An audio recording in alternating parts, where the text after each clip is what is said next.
We are now joined by Błażej Podgórki, Vice Dean of Koźmiński University. Hello and welcome to TVP World. Hello, good evening, ladies and gentlemen. Hello. So now we have this conference in Świnoujście about the reconstruction of Ukraine. I know we've had tons of these conferences in the past.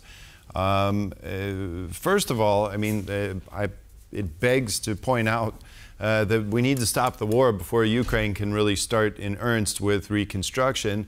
And I'm wondering, at conferences like these, I mean, is the paradigm still focused only on reconstruction and maybe not starting to shift a little bit into allocating such funds for the defense of Ukraine as such?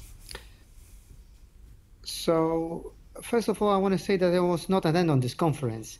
So, to be honest, exactly, I know only the main topics what happened there. But if I compare with the other conference, which we have around 1 year ago, 8 months ago, in Warsaw, so this conference, I think, have a much smaller meaning for reconstruction of the Ukraine. Because if we see who is there from Ukraine government, that we see only the deputy secretary, yes, and also the ambassador. So we do not have any minister, you do not have any mayor of the cities. So it's much less important, this conference, that one what we have in Warsaw around 8 months ago. And we have also understood that the reconstruction of the Ukraine already started. I know that the war we have is still on it, but on the West Ukraine, there is already started the part of the reconstruction. And there is the business from Canada, from US, and also other countries. So as I know that not many business go from Poland there, and I worry that it will be too late when we wake up to start processing the whole process there. Do we see the fruits of this reconstruction already? Because obviously a lot of money has gone into the defense of Ukraine, given that the war is ongoing. And obviously at the moment we're dealing with an escalating offensive from the Russian side. So basically you should share with we should share the photos which we have on the next to Lviv, what happened now in this part of the Ukraine, because you probably will see that there is plenty of the new buildings, there's probably of reconstruction, yes, because people have to live there. Mm-hmm. So they already started. So if we wait, of course, this region where we have still war or actions, there is no possible to any reconstruction, but this Western Ukraine already have started do it. Yeah, and Hostomel, Bucha, the areas around Kyiv, they're all being reconstructed as we speak. But again, back to when we talk about taking some of these windfall process from frozen assets, or we talk about allocating, seizing Russian assets and giving them to Ukraine for reconstruction.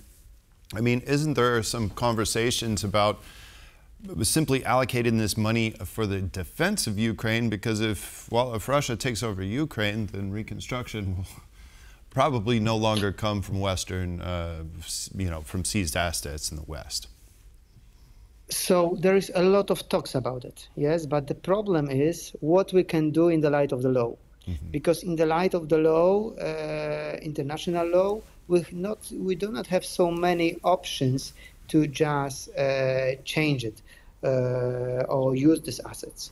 So to be honest, I think this is just some kind of proposition, some kind of ideas, but we should wait to the time when they basically start using this money, or even is it possible?